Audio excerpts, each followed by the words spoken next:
So Diddy got detained, and anybody who has been following the news at all the last couple of days would already know that. It happened yesterday at his detention hearing.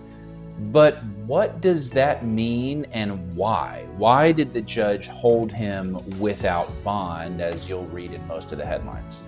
Well, it has to do with the difference between a state charge and a federal charge and how the two different systems handle bond, bail, and detention. So let's talk about that just a little bit on this week's video.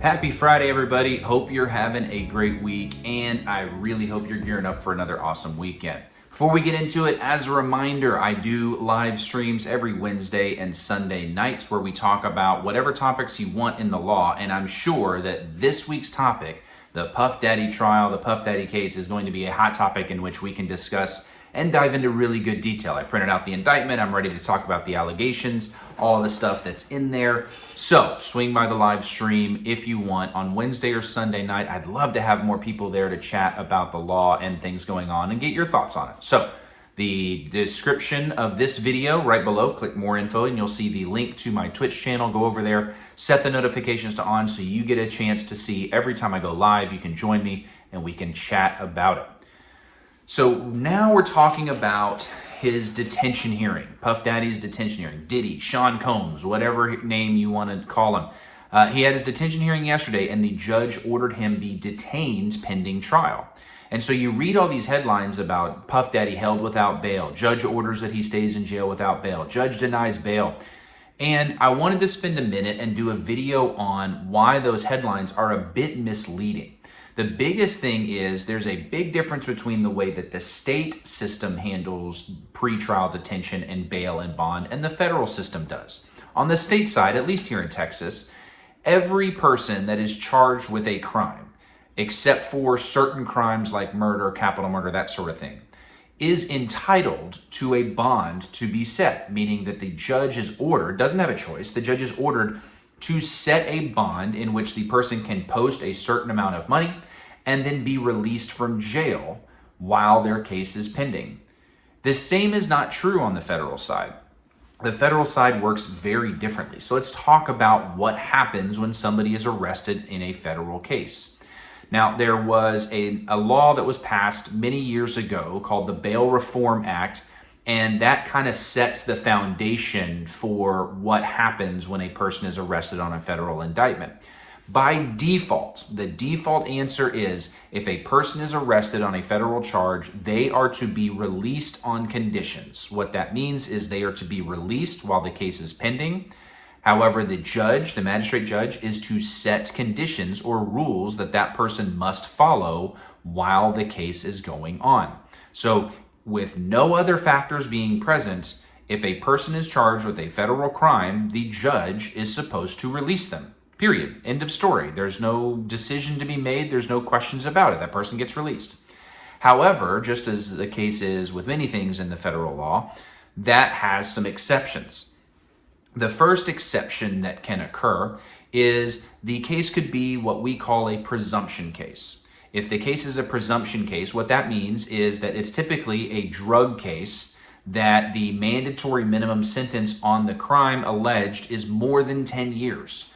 If the person is charged with that type of crime, then the presumption actually flips. The person is no longer presumed to be released. The default position is no longer to release that person. The default position is that person is to be held in jail unless the defendant can now show that they should be released. Okay, that's kind of exception number one. That's not really what we're talking about today. The exception number two is if the government asks a person to be detained. If the government asks the judge, please detain this individual, the government would say, Judge, we are aware that by default, this person is to be released. However, we feel that this person is or should be detained. And the two things that they have to prove to the judge, or it's really an either or, they must prove to the judge to support this decision that the defendant in question is either a danger to the community or a risk of flight, meaning they will flee the jurisdiction. They will leave and they will not show up in court.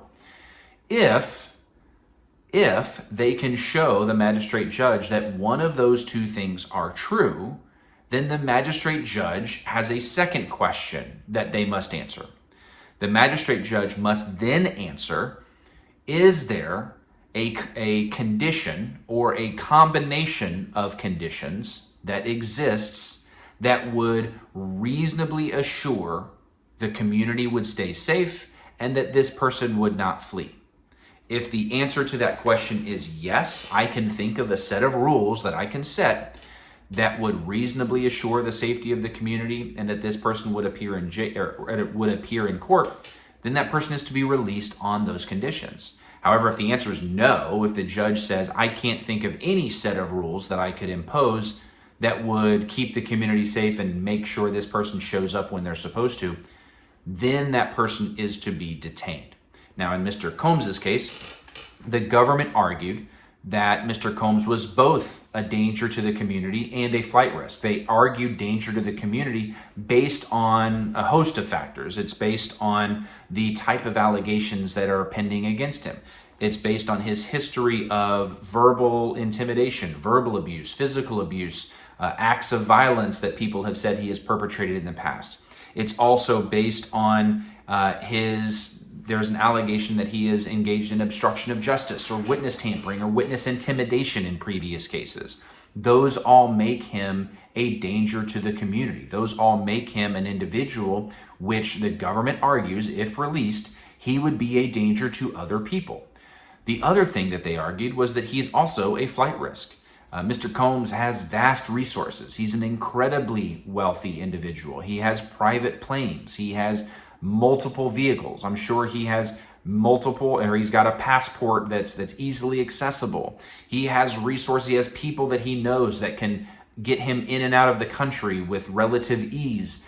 Based on all of those resources, Mr. Combs is a flight risk, the government argued, because he would easily leave the jurisdiction and there would be no way for the U.S. to get him back to stand trial for these allegations.